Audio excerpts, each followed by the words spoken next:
आमच्या इथे सातारा पेट्रोल गल्लीमध्ये राजोजी बाबा दासगाव उत्सव समितीचं जवळपास एक 60-70 वर्षांपासून नियोजन केलं जातं आणि ते जी पारंपरिक पद्धत आम्ही पुढं पण आम्ही चालवत आलेलो आहे. कारण दर्गा मुसलमान लोकांचा असून आम्ही सर्व हिंदू मुस्लिम एकत्र मिळून साजरी करतो. जास्त आमच्यामध्ये कोण मुसलमान लोकच नसतात, आमच्या इम्तियाज चाचारीच्या एवढीच असतात. पण तरीसुद्धा आम्ही मोठ्या प्रमाणात हे सगळं करायचा प्रयत्न करतो. भरपूर लोक आम्हाला देणगी स्वरूपात म्हणजे काय आर्थिक मदत किंवा धान्य बऱ्यापैकी आम्हाला मिळालं जातं त्या पद्धतीनं. आणि आम्ही सर्व लोक मंडळाचे कार्यकर्ते सदस्य मिळून एकत्रित ते सगळं पूर्ण करायचा प्रयत्न करतो. आम्ही स्वतःसुद्धा वर्गणीची सगळी तयारी करून ठेवतो. जवळपास आमचा एक 6 ते 7 दिवस कार्यक्रम रोज कंटिन्यू चालू असतो.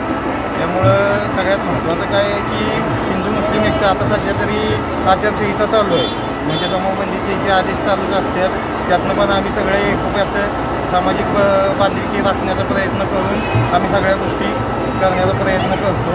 आणि ज्या ज्या लोकांनी आम्हाला मदत केली, जे जे लोक आम्हाला मदत करतात त्या सगळ्यांना आम्ही एवढंच सांगू इच्छितो की इथनं पुढंसुद्धा आम्हाला अशीच मदत करत जावं. प्रत्येकाच्या मदतीचं आम्ही सगळ्यांच्या तर्फे आपलं हे करतो आणि हिंदू मुस्लिम एकतेचं प्रतीक जपण्याचा प्रयत्न आम्ही नक्की करतोय आणि इथून पुढं सुद्धा करण्याचा प्रयत्न नक्की करू.